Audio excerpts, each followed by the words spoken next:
I think, Julia, you can start now. Okay.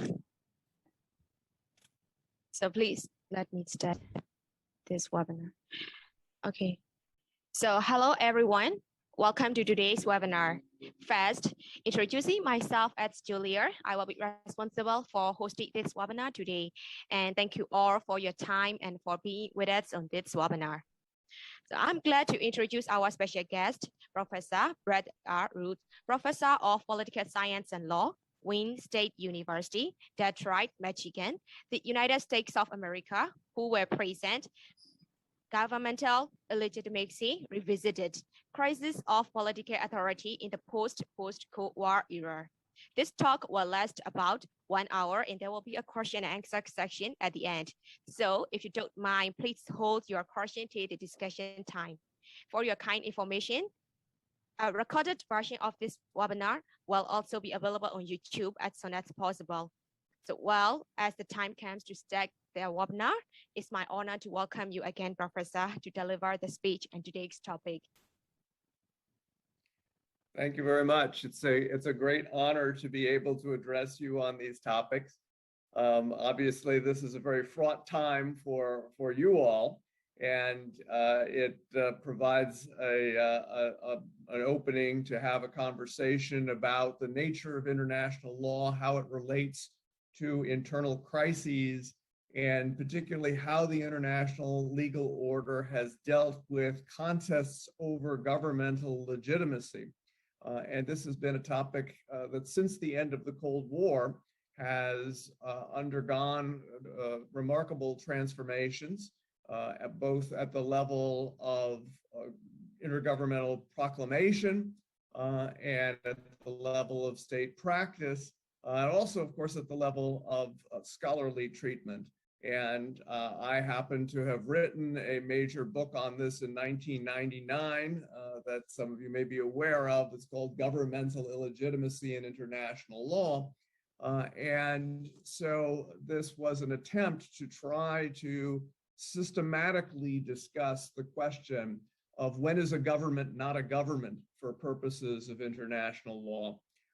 And this is a complex question that deals with the foundations of the international legal order.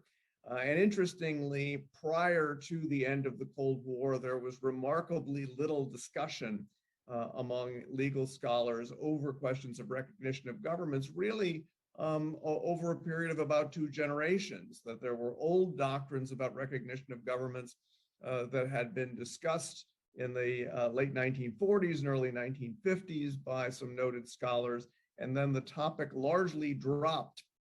And it dropped for reasons that had to do with the nature of the Cold War era and the lack of any clear sense that the legitimacy of governments could be an appropriate topic of international law.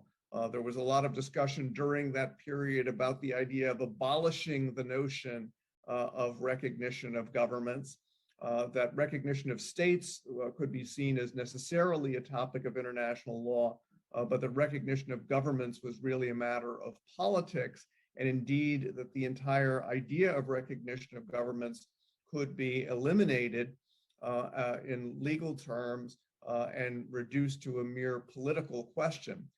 That was always a mistake from the standpoint of legal doctrine, but it was one that had a certain kind of superficial plausibility in the period of global pluralism, where you had basically a geostrategic and ideological confrontation between liberal democratic countries in the West, revolutionary socialist countries in the East, and also a global South that insisted very strongly on doctrines of non-intervention in internal affairs.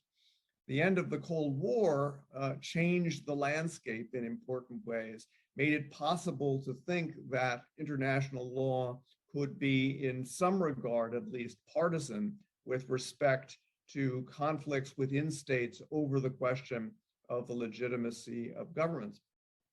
So I want to try to situate that set of discussions by first saying something about the nature of international law and the relationship between international and domestic legal authority, and particularly the question of sovereignty within international law. People often think about sovereignty as something that is somehow opposed to international law, but international legal doctrine, in fact, incorporates ideas about sovereignty, and the sovereign equality of states is a fundamental principle recognized in the United Nations Charter and really is the grounding principle of doctrines of the international law of peace and security, which are, of course, most fundamentally affected by this question about governmental illegitimacy.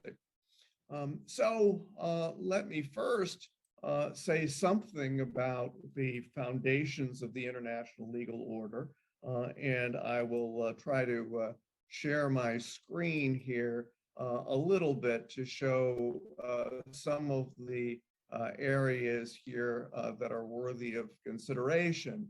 The first thing to note is that when we talk about states in the international legal order and their sovereign equality, we are talking about states not as ruling apparatuses, but rather as territorial political communities, that the international legal order is premised in the modern period on the idea that existing states are manifestations of the self-determination of the population, the permanent population of territories. And therefore, the United Nations Charter, for example, speaks in terms of we the peoples of the United Nations in a rhetorical way in the preamble, but also speaks in terms, in more concrete terms, in Article 1, Paragraph 2 of the UN Charter about how the system is predicated on the equal rights and self-determination of peoples, and that becomes the foundation for the idea of the sovereign equality of states under Article 2, Paragraph 1 of the UN Charter.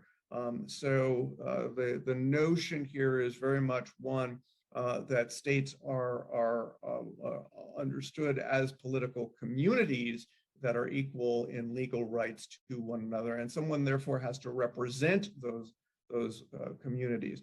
Now, of course, it was the case that the UN Charter was negotiated and ratified by those who spoke on behalf of states, and those people, of course, are actual institutions. Those are governments rather than actual political communities, which don't have any concrete manifestation other than the institutions that purport to speak on their behalf.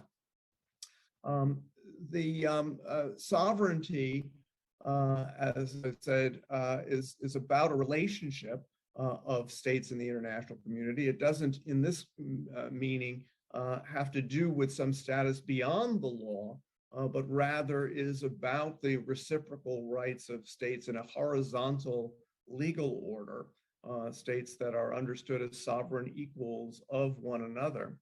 The legal order, I like to say, in the international system is not a legal order of legal orders. That is to say that the international system is a system of sovereign political communities that are responsible for not only the creation, but the making and unmaking of their particular legal orders. So it is not a system of global federalism. It is not a system in which we understand the domestic legal orders as simply being subordinated to legal processes at the international level. Rather, what we see is that the international legal order accommodates the arrangements that are made from time to time at the state level. And historically, that has meant acceptance at the international level of state systems that change often through violence, through coups, through revolutions and insurrections, through civil wars, as much as by peaceful processes such as negotiated solutions and elections. And so what you have is a system in flux in very important ways. And the notion is that because states have the inalienable right to choose their own political systems, that is to say, the political communities themselves from time to time have the right to make and unmake their constitutional orders, then there is a considerable deference to however things happen to turn out within states in the name of acknowledging the dignity of local processes and in the name of acknowledging the self-determination, therefore, of territorial populations. What that can mean as a practical matter is that this is ruled by the strongest thug, that the winners of civil wars are seen as victorious in a trial by ordeal, that if they are able to prevail through local struggle and obtain the acquiescence of the territorial population, then they are seen as representing the state in the international system. And this, of course, is the issue to be challenged where the international legal order has started to come to grips with this question of governmental legitimacy. I want to say just very quickly about sovereign equality in terms of its implications for law, that there are really three ways in which sovereignty manifests itself within the international legal order. And I won't belabor these in this particular discussion, but a lot of my other work is about the nature of the relationship between international and domestic authority, and it's important to have some general sense of the architecture of this. So one aspect of sovereignty is a presumption that states are bound only by terms that are attributable somehow to the will of states through some form of either express or tacit consent. Express consent, of course, is obvious in the context of the conclusion of treaties. Customary international law is not strictly consent-based in a direct way, but customary international law, which are patterns of practice combined with a subjective sense on the part of international actors, state actors, that they are conforming to binding norms, that this development of international custom is understood as being, in some sense, assimilated to the consent of states, even though as a practical matter, states can become bound to customary norms that they had no actual input in. Once patterns of practice have congealed, once patterns of practice have become hardened in particular areas of activity internationally, states, even emergent states that did not exist at the time that the norm came into place, emergent states are seen as becoming bound at the time of their independence to the pre-existing standards of customary law. So it's a little bit strange to think about this as being consensual. But the idea of consent nonetheless lingers in customary international law because of the principle of persistent objection, which is the idea that as an international norm is coming into being, if states persistently object to that norm, if they make very clear that regardless of whether other states are coming to be bound by an emergent norm, that they insist upon staying outside of it, in principle, states are able to remain unbound because even customary international law is seen as being founded upon consent. This again is a presumption, and there is an important exception to this in the area of what's called peremptory norms or Jus cogens norms, of which I'll speak in a moment. But that's the exception, not the rule.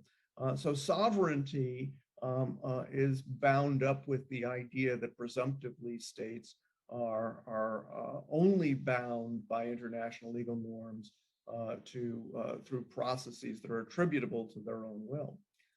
That's the most obvious aspect of state sovereignty in the international system.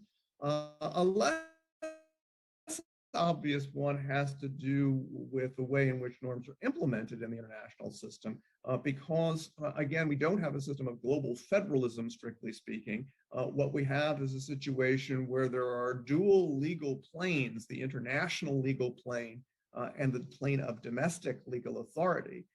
And so the general principle is that international legal norms have effect within domestic legal systems only insofar as the terms of domestic law incorporate the international legal norm. So states are bound by the international obligation, whether customary or treaty-based, on the international plane, and may collectively, therefore, as corporate entities, suffer adverse consequences from having breached international legal norms. But it doesn't follow from that their own internal enactments that are at odds with their legal obligations are null and void. Domestically, of course, if the domestic system resists the incorporation of international norms, the domestic norms are going to have authority within the states, regardless of the international obligation. And there are actually some norms of international law treat those breaching domestic enactments as legal nullities. There are circumstances in which the international legal order needs to abide the fact that legal facts have been created by domestic legal orders that are in breach of their international legal obligations.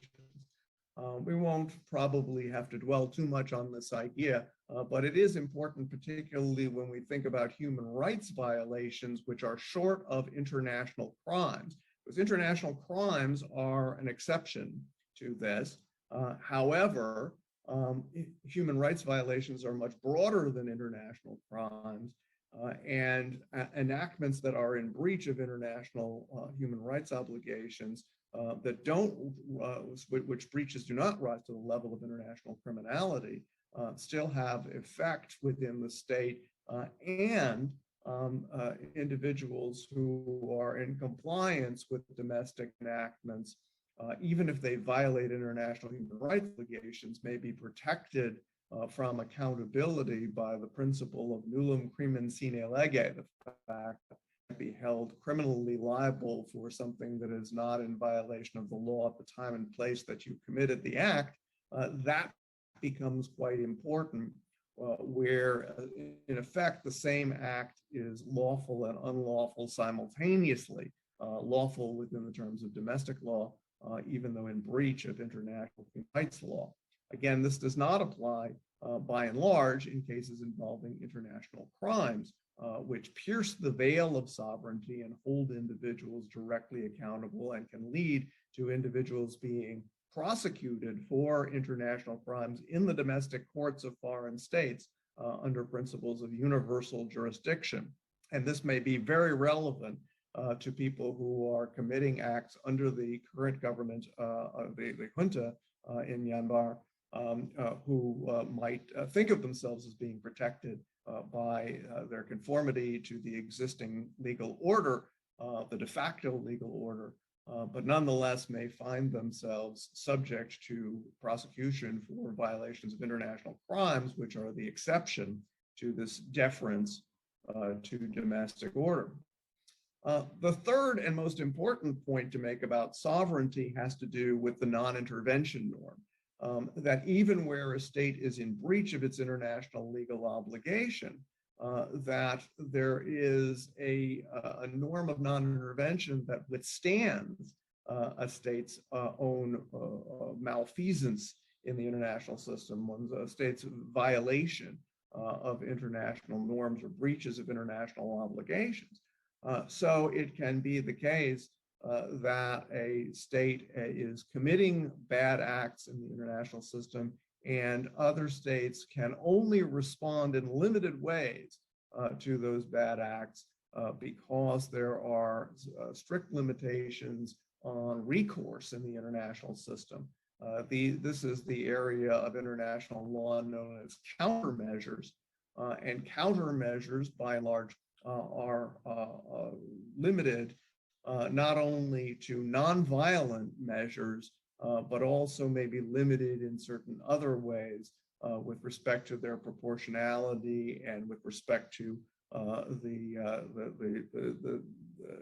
contouring of the responses in such a way as to bring about a restoration of compliance rather than with some aggressive effort, for example, at regime change.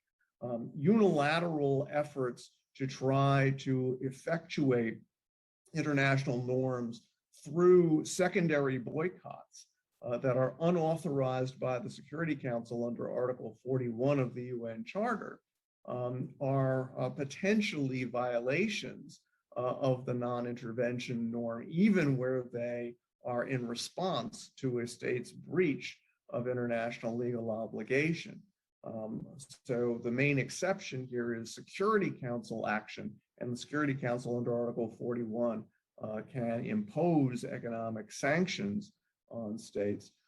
It's not so clear under what circumstances, if at all, states are licensed outside the scope of Security Council action to impose these kinds of restrictions on the trade of states with other states. As to say, states can withhold trade relations with a state that they're unhappy with, but if they seek to sabotage that state's trade relations with other states by retaliating against the trading partners, that potentially gives rise to various sorts of legal difficulties in the international system, including potentially a violation of the norm against intervention.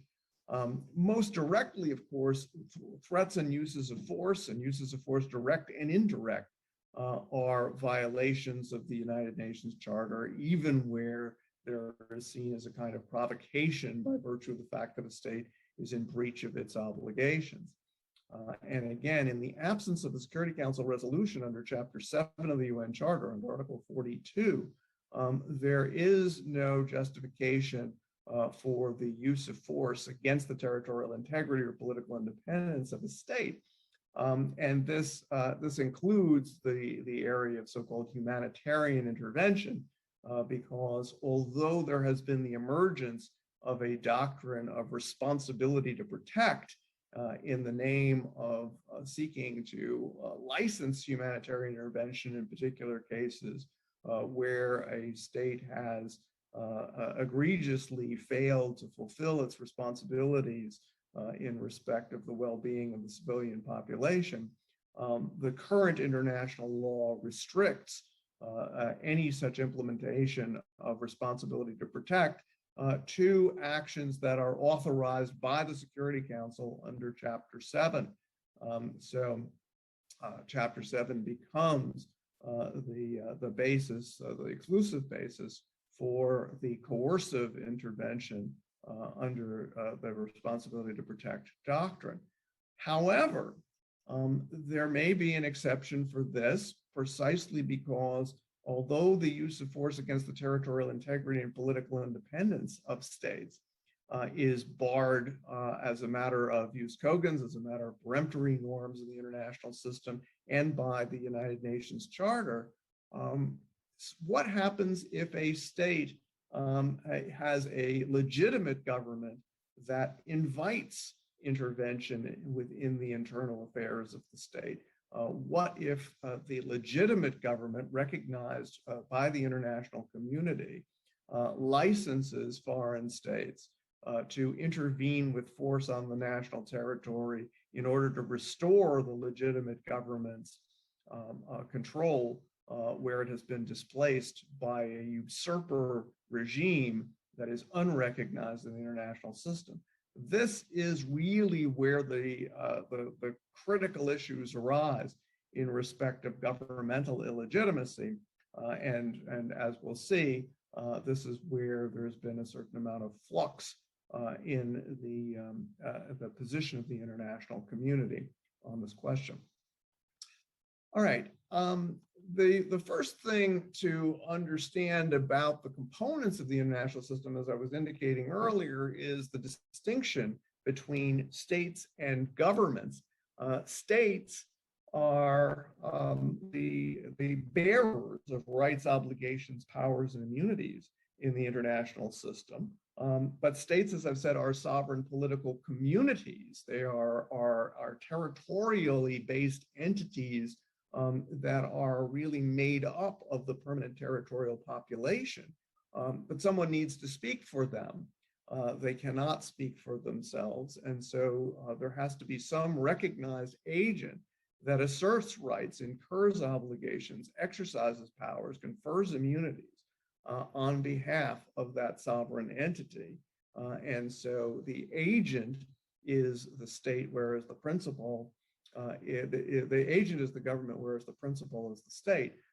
And so we have to think in the international system about recognizing two different kinds of entities. What counts as a state in the international system on the one hand, and then who speaks for the state on the other, so states and governments. States in the international system are usually defined with reference to a rather arcane old treaty called the Montevideo Convention on the Rights and Duties of States, which was concluded in Latin America in 1933. It's not actually an important instrument for the obligations that are binding on the state's parties, but it is an important historical artifact that's become a reference point for discussions about the nature of states. And as you see, one of the criteria of statehood is supposedly the existence of a government, and particularly a government in effective control of the territory. So the idea is that a state has a permanent population, a defined territory, a government in effective control, and a capacity to enter into relations with other states. That's a misleading term for all of this. What that really means is that the state itself asserts its independence from any other state in its foreign relations. So we have states that are wholly within existing countries. The state of Michigan, where I live, it does not have the capacity to enter into relations with other states, nor does the state of Tasmania in Australia. That's really all that this means, that the capacity to enter into relations is a legal capacity of domestic law, as this has been interpreted.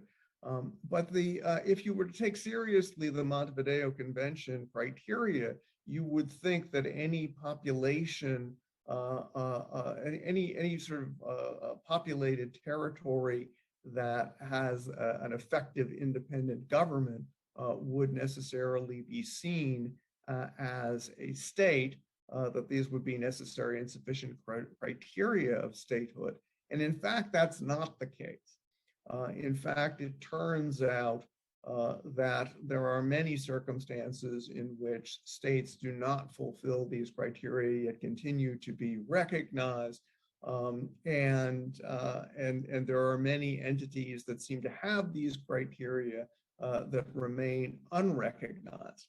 There are a couple of clear doctrinal exceptions to the Montevideo criteria.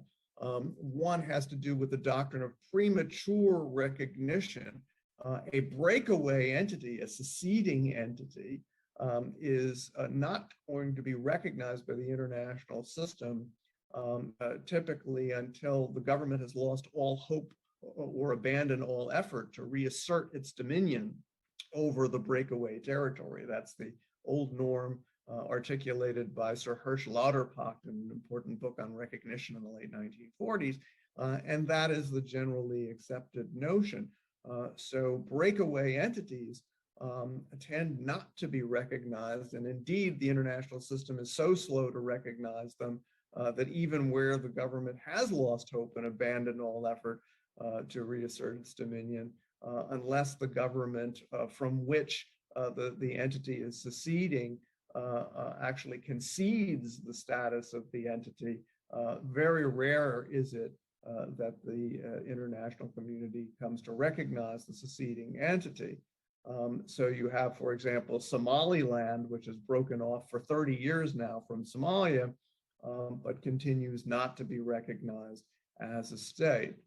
The other thing very important that qualifies the criteria of Montevideo is what's called the Stimson Doctrine, and this has to do with the rule against recognizing the fruits of an unlawful external use of force. So this occurred when Japan intervened in northern China by force to establish what it claimed was the independent state of Manchukuo, and the international system resisted recognition of Manchukuo because it had been established through this unlawful use of force by Japan against China. And this rule against recognizing fruits of external uses of force also, as we'll see, enters into the recognition of governments as well, because governments that are installed by foreign invasion are also seen as not to be recognized as a result of this doctrine, just as it is also the case that insurgent movements that seek to take control of governments and have not fully succeeded in doing so are slighted by the rule against premature recognition, that they are not seen, even if they control a substantial part of the territory and population, they are not going to be recognized as the government unless they clearly are victorious in the civil conflict. At least that is the historical rule about this. So looking at historical practice, as I said, the Montevideo criteria are not really necessary or sufficient conditions of statehood. In a number of cases, states have been created notionally through decolonization or through the dissolution of an existing state, such as the Socialist Federal Republic of Yugoslavia, and new entities have been recognized even though they have not established a government with effective control throughout their territories. And at the same time, the governmental authority has disintegrated in a number of states, such as Lebanon and Somalia, for long periods of time, and yet these states within their existing territories have been continued to be recognized over time. So it really is inaccurate to think that the state's existence is actually predicated on the effectiveness of the government. The reality of it is that the international system recognizes these sovereign political communities for various reasons and recognizes governments then on separate criteria. And governments may, in fact, fail of their effectivity without affecting the international legal personality of the state. When we talk about recognition of governments, there is often a confusion where the idea of recognition can be seen in a purely political sense, where there is a kind of disconnect between the international legal function of recognition and the rhetoric surrounding recognition of governments. So governments can be officially recognized through declarations or certificates issued by foreign states to acknowledge the existence of the government, or through the opening of full diplomatic relations, the accrediting of ambassadors, and so on. Or this can happen collectively through the credentialing of governments by international organizations. All of these things count as recognition of governments in the ordinary sense of that term. And usually when these things happen, they are manifestations of an opinio juris, as we say in the trade, of a subjective legal understanding of the legal capacity of this institution to represent the state for international legal purposes. That is, the standing of the ruling apparatus to assert rights, incur obligations, confer immunities, exercise powers on behalf of the state.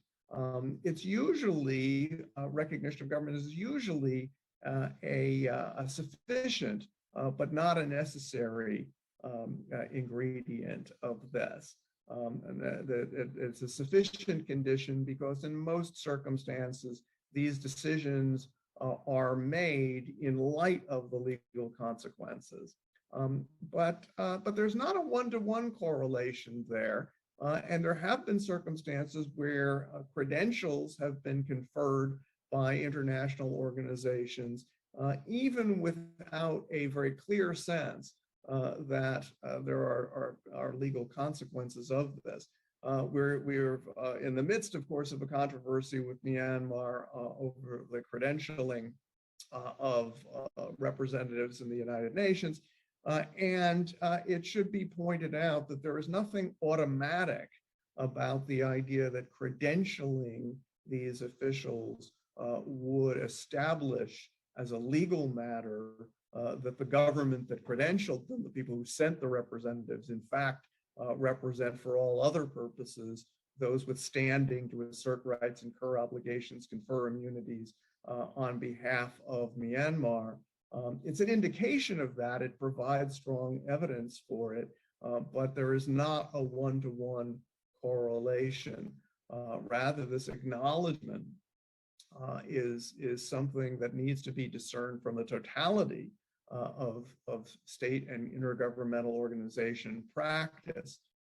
And so this is the crucial question of who represents Myanmar in the international system, not simply diplomatically, but in terms of the actual capacity to assert rights, or the flip side of asserting rights, of course, is to waive rights or issue an invitation for incursions upon what would otherwise be sovereign inviolability of the state. Also, of course, it has to do with control of assets that might be in the name of the state deposited, for example, in banks abroad. Who controls the assets of Myanmar can be a live question depending upon which ruling apparatus is seen as having this capacity. And that's not exactly the same thing as determining who speaks for the state in diplomatic terms. As a matter of domestic law, in many places, whoever is recognized by a state's government as the foreign government is also going to have control in that state's bank of assets there. So these things can be very important as a matter of domestic law on a state-by-state basis in terms of their interaction with a particular government, one or the other government of Myanmar.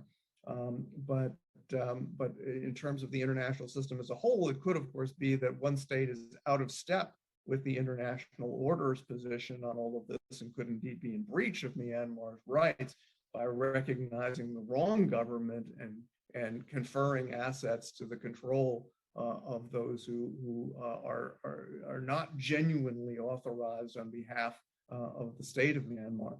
So these are the kinds of controversies that arise.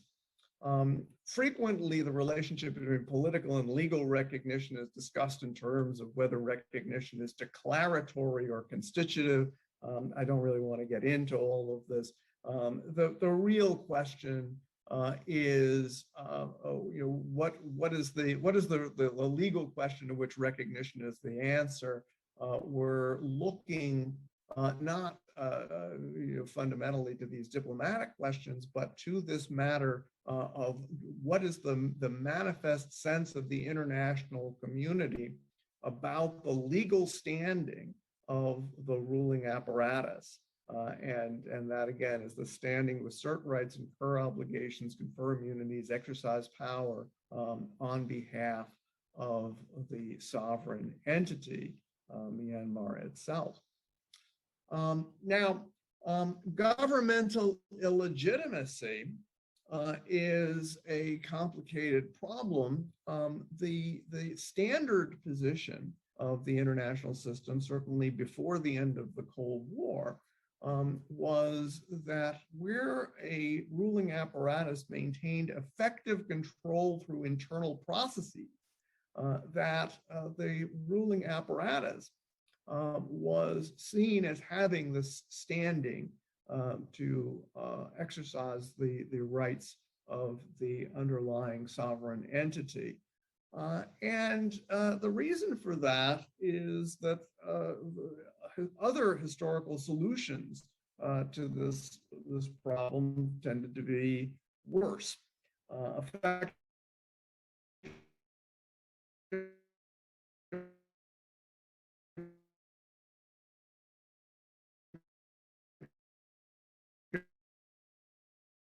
Control there have been these various forms of what have been called legitimism, starting with dynastic legitimism, and you recognize whoever is in the monarchical bloodline as being a legitimate ruler of a state. We got rid of that idea sometime in the 19th century. So no one takes that seriously anymore, but there used to be wars fought over just those issues with states intervening in the internal affairs of other states in order to restore the rightful monarch. We don't think that's a good idea. And indeed, Thomas Jefferson famously at the time of the French Revolution spoke about the will of the people substantially declared by actual patterns of acquiescence, and therefore effective control through internal processes was even at that stage understood as a response against the idea of dynastic legitimism. There have been efforts to try to establish constitutional legitimism, and this has made a comeback now, but it had its high point in the early 20th century in part of Latin America, and was represented in something known as the Tobar Doctrine, which was named after an Ecuadorian foreign minister early in the 20th century. And the Tobar Doctrine tried to freeze in place constitutional processes, protect constitutional systems from being overthrown, and therefore the determination was made by a group of states only to recognize constitutional governments. The problem is that constitutional governments have extra constitutional origins, and constitutions aren't necessarily any good and aren't necessarily democratic. And the overthrow of constitutional governments might, in fact, correspond much more to the will of the people. And indeed, constitutional legitimism was usually used as an instrument of United States hegemony in Central America, and therefore had a rather bad reputation. And the Tobar Doctrine gave way in the 1930s to what became known as the Estrada Doctrine, named after a foreign minister of Mexico, which was a repudiation of the Tobar Doctrine. And that came around the same time as the Montevideo Convention on the Rights and Duties of States. And so we have that sort of history, repudiation of this idea of constitutional legitimism. Another form of legitimism is simply ideological. It was, for example, the view of the Soviet Union that it had the right to intervene on behalf of other socialist governments where those governments were threatened by some form of destabilization, and Soviet interventions in Hungary and Czechoslovakia, for example, were justified by kind of ideological legitimism. And on the flip side of that, the United States also intervened for ideological reasons against governments that were seen as representing sort of values that contradicted the conception of democratic legitimacy that particularly was borne by the United States. And so the United States justified interventions in places like the Dominican Republic and Grenada for these reasons. All of these ideas were generally repudiated in the Cold War era, and the effective control through internal processes was associated with the idea that states had the sovereign right to choose their own governments according to their own will, and their own will was manifested by the outcome of internal struggles over power. The Friendly Relations Declaration, which was a codification of the developments within the scope of the UN Charter on the 25th anniversary of the Charter in 1970, talked about how each state had the inalienable right to choose its own political, economic, social, and cultural systems without interference in any form by any other state. And that became a pillar of the international legal order. And so it was until the end of the Cold War. As I see in the chat, someone has asked for reading material to be shared, and I will certainly share with the organizers here various materials, and not only my outline, but the various articles that are available in PDF format that reflect all of this discussion. The end of the Cold War made it possible to start to think in other terms, and an early test case of this was Panama. In 1989, there was an election in Panama that was internationally observed, and it was widely understood that the opposition forces, the Civic Crusade led by Guillermo Endara, had won the election overwhelmingly, but the military intervened and prevented Endara from coming to power. In fact, beat him in the streets of Panama City in front of TV cameras. It was quite striking. And the government ultimately that took shape was run first behind the scenes and then more overtly by the chief of staff of the Panamanian Defense Forces, General Manuel Antonio Noriega. The United States took the position that this government that was first indirectly and ultimately directly run by Noriega was illegitimate. The determination was made by the George H.W. Bush administration in December of 1989 to launch an invasion to oust this government of Noriega and install Guillermo Endara as president. In fact, Endara was sworn into office on a U.S. military base in what was then the U.S.-controlled Panama Canal Zone as U.S. forces were entering, and Endara purported in the name of Panamanian sovereignty to invite the United States to intervene. Michael Reisman, one of the leading lights of international law in the United States, justified this notoriously in an article some months later, in which he said that when the people's confirmed wishes are ignored by a local caudillo or strongman, a jurist rooted in the late 20th century can hardly say that the invasion by outside forces to remove the caudillo and install the elected government is a violation of national sovereignty. So this was a direct challenge to effective control through internal processes. It was a direct challenge to the idea that the government is not subject, the foreign government is not subject to any kind of legitimacy test. Rather, it's the idea that democracy has something to do with this.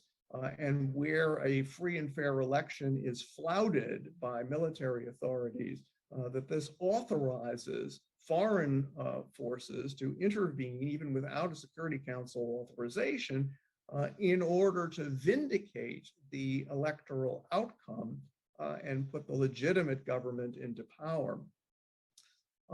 This issue then kind of burst on the scene after in the coming years when communist governments fell. They were already starting to fall as the Panama invasion occurred, but this process was completed very quickly in 1990, and you started to then have talk about the idea, in the famous words of the legal scholar Thomas Frank, of the emerging right to democratic governance, linking old ideas of the right to political participation in international human rights law to the notion that a freely and fairly elected government, if ousted by a military, would be seen as the true bearer of standing, again, to assert rights, incur obligations, confer immunities on behalf of the state.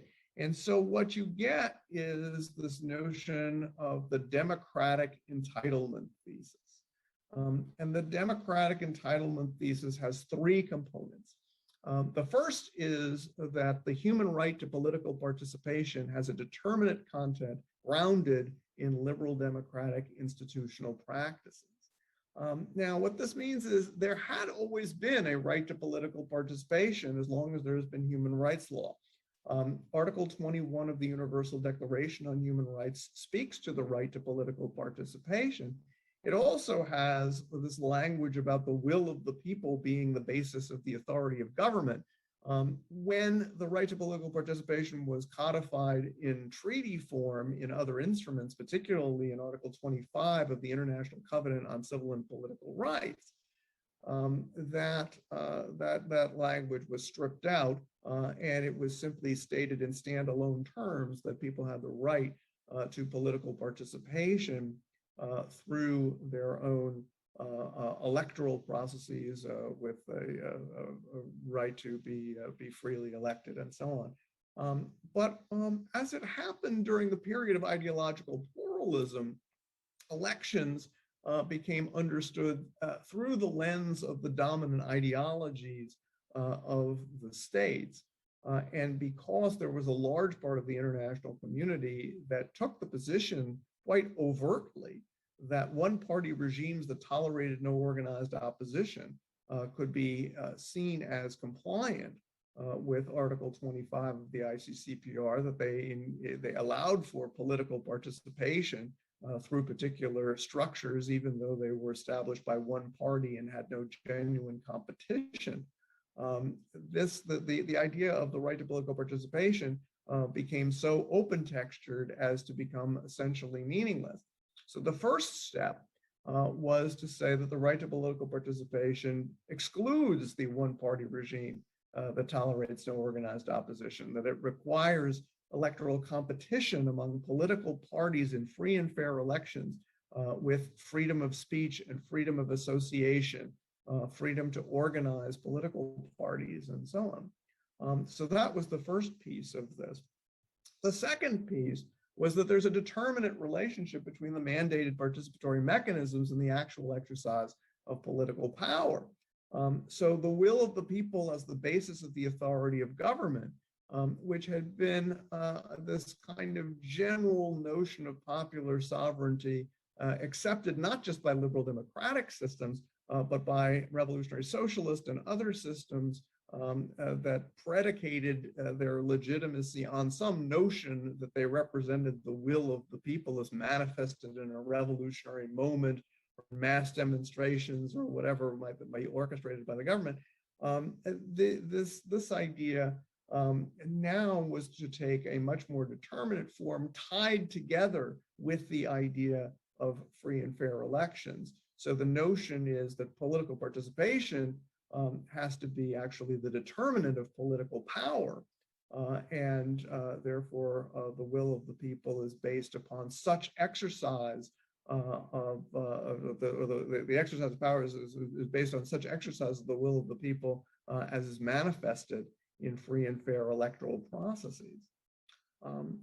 The possible third step of this, which people like Michael Reisman embraced, but other people were not so quick to want to embrace, was that the sovereign rights of states in the UN system, being predicated on the principles of human rights and self-determination of peoples, cannot be asserted by non-complying governments against measures to implement democratic rights.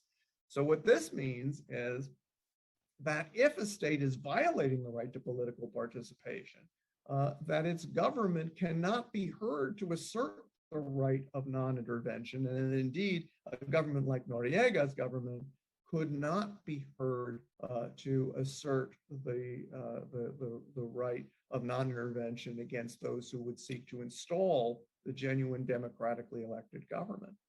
Now, this was a very controversial move, and most people didn't accept it early on. The Panamanian invasion was overwhelmingly rejected by the international community when it occurred in December of 1989. On the other hand, eventually the international community acquiesced in the Indara government being seated in international bodies. What then ended up happening were a series of other cases. And those cases really demonstrated that this question about the overthrow of elected governments was going to give rise to fundamental issues about the international law of peace and security. It was going to give rise to fundamental questions about who could assert the right against intervention. So although the international community had rejected this intervention in the case of Panama, it did not reject it in the case of Haiti. On September 30th, 1991, the elected government of Jean-Bertrand Aristide, which had been elected in an internationally supervised election at the end of 1990, and been elected with 2/3 of the vote in a multi-party election, that government was overthrown by the military. Strikingly, the international system responded almost unanimously by continuing to recognize President Aristide as the president in exile, referred to the junta as the de facto authorities, and quite directly refused to acknowledge that the junta could exercise the rights of the Haitian state in the international system. And so this really was a signal moment of change, where an internal change of government through a military coup was rejected, not just in political terms, not just in rhetorical terms, but rejected as a legal phenomenon, whereby the junta could not be seen as exercising the sovereign rights of Haiti in the international system. Now, this led ultimately to a Security Council resolution in 1994 that authorized the use of force to overthrow the government in Haiti. And in fact, a US invasion was mounted in 1994, and it would have led to armed conflict, except that the Haitian junta capitulated in the immediate moments of the invasion. Former President Jimmy Carter negotiated a surrender on the part of the junta as US forces were already in the air about to arrive in Haiti. So this validated under UN Security Council authorization this idea that an illegitimate government could be overthrown in the name of some notion of popular will. But this was overdetermined. This was a case where the situation in Haiti had been chaotic for many years. There had been no legitimate government on the ground. The Haitian people clearly did not regard the military authorities as having any legitimacy, and the military authorities in 1990 conceded this in effect by inviting international supervision of the election. And the result of that was that the Haitian will of the Haitian people was so clearly seen as a resolution of that legitimacy crisis, that when the military came back to power and bloodily overthrew the elected government, this was rejected by the international community. We've had only a handful of other cases over time that have looked a little like this, but they have been more and more attenuated in terms of this manifestation of popular rejection. But they have had to do with elections where elected governments have been supplanted, first in Sierra Leone in 1997, and then much later in Cote d'Ivoire in 2010, 2011, These were internationally observed elections again, and cases where international forces ultimately were responsible for driving out the regime that had disrespected those elections. And then most recently in the Gambia in 2017, where an election unexpectedly led to the defeat of the longtime dictator Jammeh.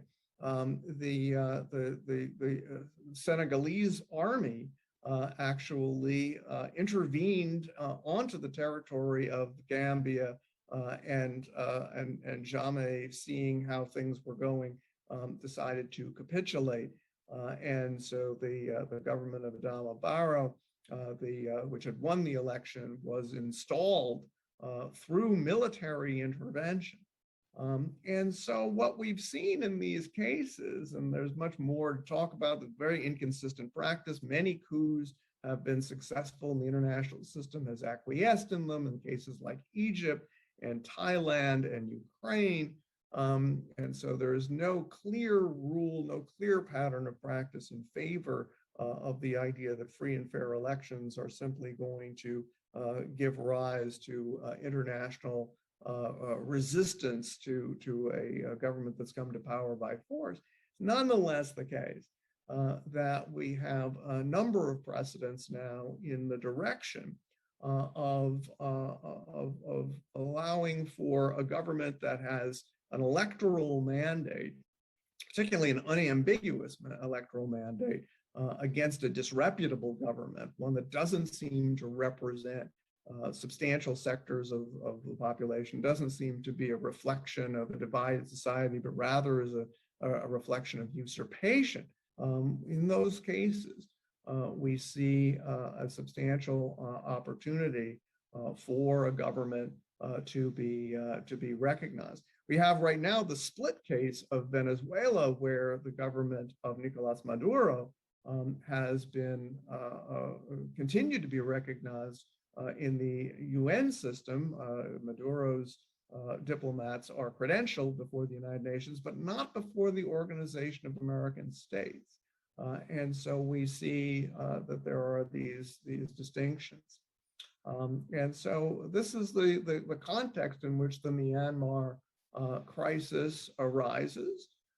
And the system is in flux, but there are opportunities to make the argument not only that Myanmar should be represented in the United Nations by the elected government rather than by a military junta that has displaced it, but also that in terms of the legal properties of governance, the assertion of rights, incurring of obligations, conferring of immunities on behalf of the state of Myanmar, that it could be that the elected government will come to be acknowledged as having that capacity. So with that, I will stop and see what questions people have. And we still have about 20 minutes, I guess, or however long you want to go. So with that, I will yield to whatever questions people have. Thank you very much, Professor, for the great talk. So dear all participants, now is the time for a question and answer section. So please feel free to ask any question you have. You can raise your hand or send your question in the Q&A box of this webinar platform. We truly value all of your privacy and security concerns, so we love to hear your voices.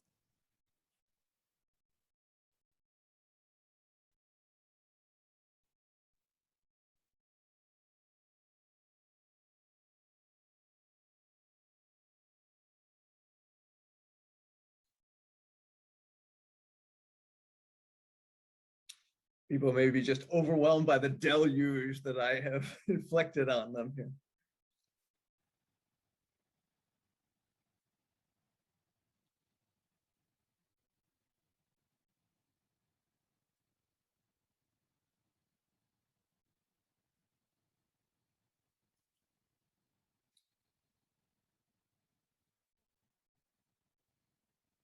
I don't know whether there are, oh, there's someone coming on here. Okay.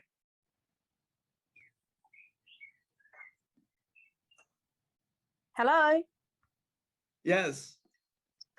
Hi, Mingalama. Thank you so much for giving me the opportunity to ask the question. I'm a New Zealand and Myanmar national, but a New Zealand citizen or Kiwi.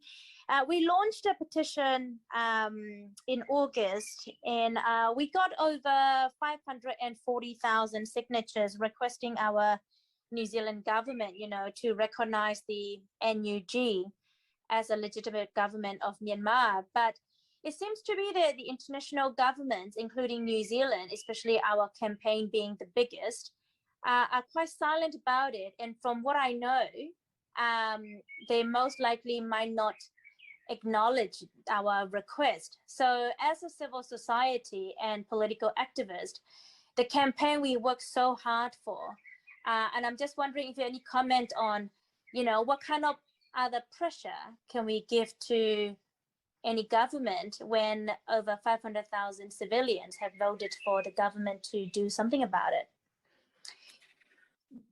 That's very impressive that you could get that many signatures for that. Yeah, it's hard to know what it would take to get a government to make this sort of decision. I mean, part of the difficulty is that as a practical matter, if a state has interests in the territory of another state, it is rather ill-disposed to want to, sort of bet, place its bet in a civil conflict on people who might not win it. In order to protect your actual interests within a foreign state, you want to be dealing with the people who actually have the power to make things happen.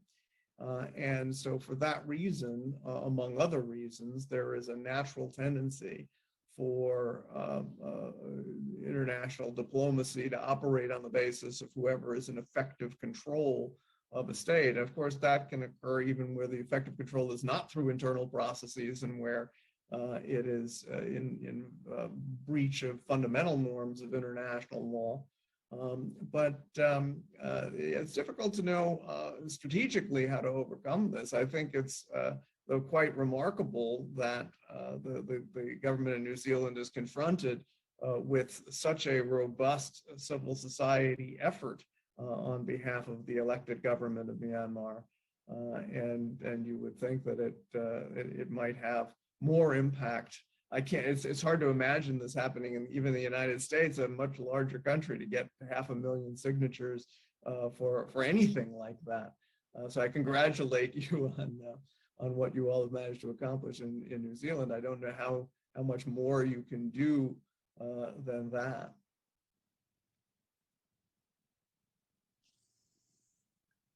Thank you. Yeah, we're still waiting for the decision of the parliament. It's going to the committee by next week. We will see. We're quite anxious about it, but yeah, we'll wait and see. I'm really impressed with your presentation and really like it as I'm doing a research. So we'll be really glad to get a copy of your material that you are sharing, or any reading material. Thank you. Yes, you can always reach me at Wayne State University. I'm on the website there, both in the political science department and the law school. And my email address is brad.roth@wayne.edu. So I'm easy to find.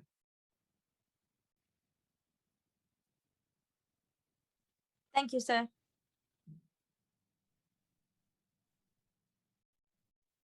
So thank you, sir, for answering the questions. So I have got another question from the participant that sent to me. So please let me read out for you. Yep. What is the impact of global political polarization's effects on the connection of the government? Can you repeat that? I didn't hear it completely, and I'm not sure if I can understand it, but say again. Okay. What is the impact of global political polarization's effect on recognition of the government? Oh, okay. Yeah, so this of course has been a major problem in the period of the bipolar split in the international system during the Cold War.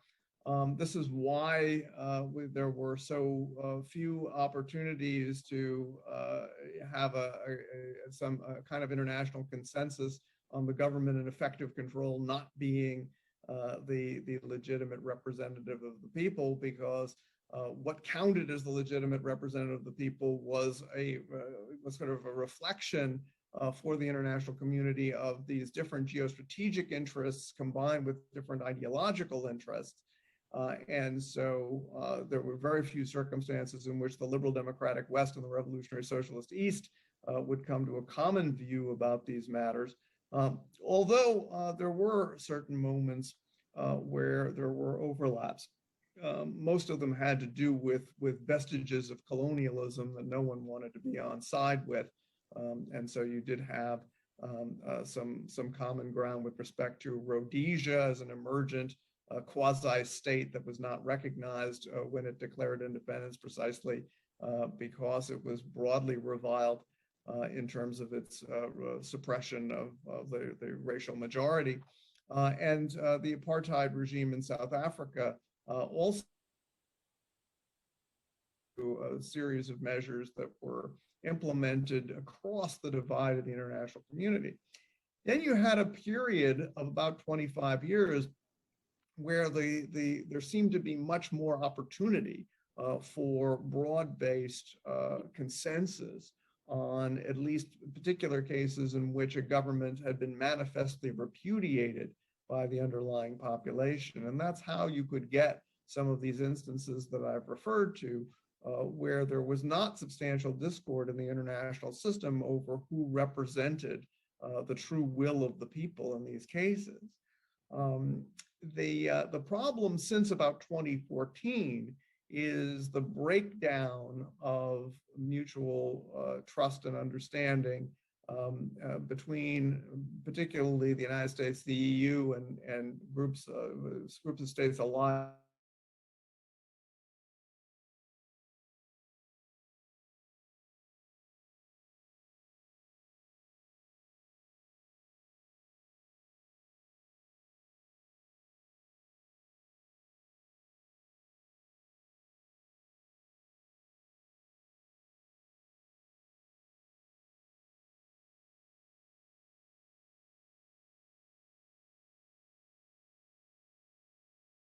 international system is quite significant at this point. And you see, of course, sharpening divisions over other kinds of matters. You see in the last few years, much greater division between the Chinese and the United States, particularly over questions of things like legitimate authority. And you think about what's going on in Taiwan, these questions become very sharply divisive, not only in geostrategic terms, but also in ideological terms.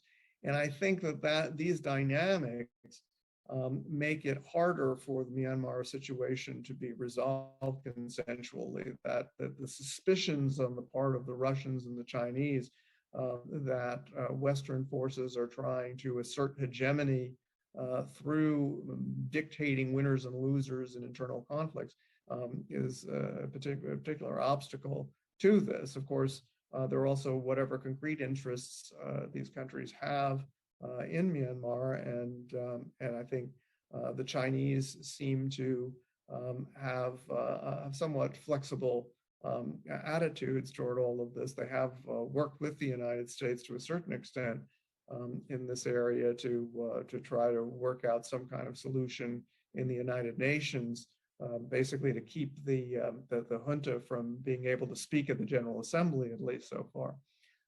So hard to know whether the division in the international system is going to be preclusive of some kind of resolution of all of this, but certainly it's more complicated now, I would say, than it was before 2014 to have a consensual solution.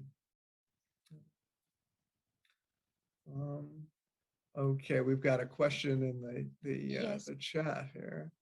Yes, Professor. Another question is, how do you think of NUG's process in trying to get legitimacy? Yeah, I don't, I've followed this in the news, such as there's been in outlets in the United States, but I'm not, very familiar with all of the efforts that have been undertaken. I've read the brief that has been submitted to the UN Credentials Committee, which does me the favor of citing my book, so I have to be duly appreciative of that. But it's to the extent that there is this united front on the part of the opposition, and it is able to establish that the whole of the elected government is represented by those who are seeking this kind of recognition.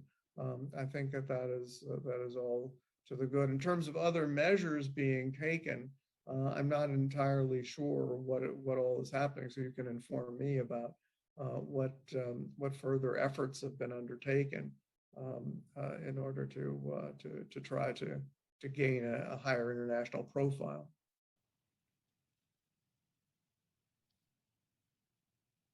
Thank you, Professor, for the discussion. And since I think it's running out of time, so please let me end this webinar with one more question. So what is your suggestion for NUG to do for the recognition? Well, I think that basically what is being done in terms of trying to get the UN Credentials Committee to take a position is about the best that can be done. At this point, there are other intergovernmental organizations to go to, and there are efforts. One can always attempt a lawsuit before the International Court of Justice, which would then force the International Court of Justice to determine whether Myanmar was actually represented by those people who were submitting the lawsuit. And so you can attempt these different ways. The Palestinians, of course, have tried things along these lines to try to get recognition as a state through this indirect means, and there are other forces in the international community that have made these sorts of efforts at different times.